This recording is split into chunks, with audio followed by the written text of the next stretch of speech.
চরমনায়ের পীরের পাশে যাইয়া কইছে, জামাতের লগে জোট করেন কিন্তু আপনাদের আসন ছাড়া যাবে না, জামাত আপনাদের কিছু না দিলে বিএনপি আপনাদেরকে দিবে।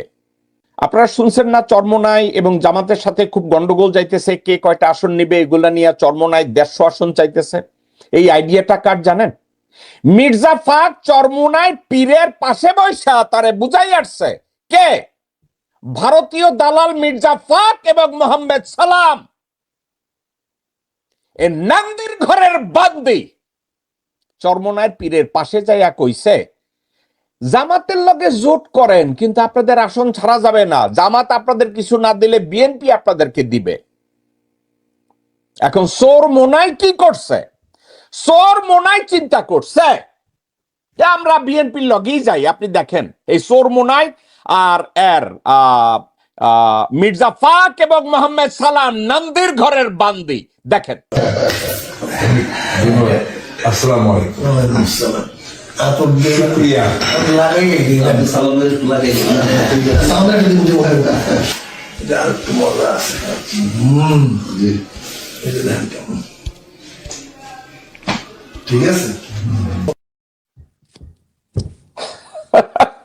আপনারা কি বুঝলেন? এই সোর মোনাইট সোর একদিকে জামাতের সাথে জোট বাঁধে। এখন বিএনপি যখন দেখছে যে সোরমোনাই যদি জামাতের সাথে জোট করে তাহলে তো আমাদের ক্ষমতায় যাওয়া খুব টাফ হবে। আর সোরমোনাইর পীরের আসল চরিত্র হলো যে তার পকেটে বেশি পয়সা দেয় সে তার কাছে তত প্রিয়। দরকার হইলে হাসিনার বাপেরে আউয়াল দরবেশের বংশধর বানায় দিবে যদি হাসিনা খালি একটু কথা কয় তার সাথে। এই মির্জা ফাক আর নন্দিরগড়ের বান্দি মোহাম্মদ সালাম গেছে না ওইখানে, যাইয়া বুঝাই আইছে তারেক রহমান আপনারে কোলে বসাইব, আপনারে বরিশালের মেয়র বানাইব, দরকার হইলে আপনারে মন্ত্রী বানাইব। দেখছেন খুশিতে কত প্রকার আতর তার হাতে তুলে দেয়, দেখছেন না? এবং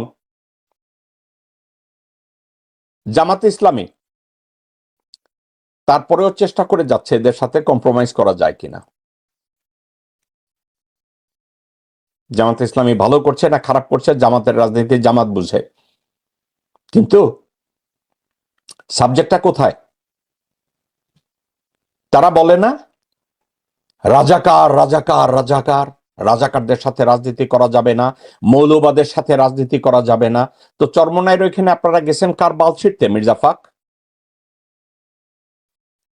চরমনাইয়ের এই মুনাফেক এদের কাছে আপনারা গেছেন কেন? মোহাম্মদ সালাম, আপনাদের দুইজনের নামের পরিবর্তন করেন। আপনাদের এই সালাম আর ফাক এগুলা বাদ দেন।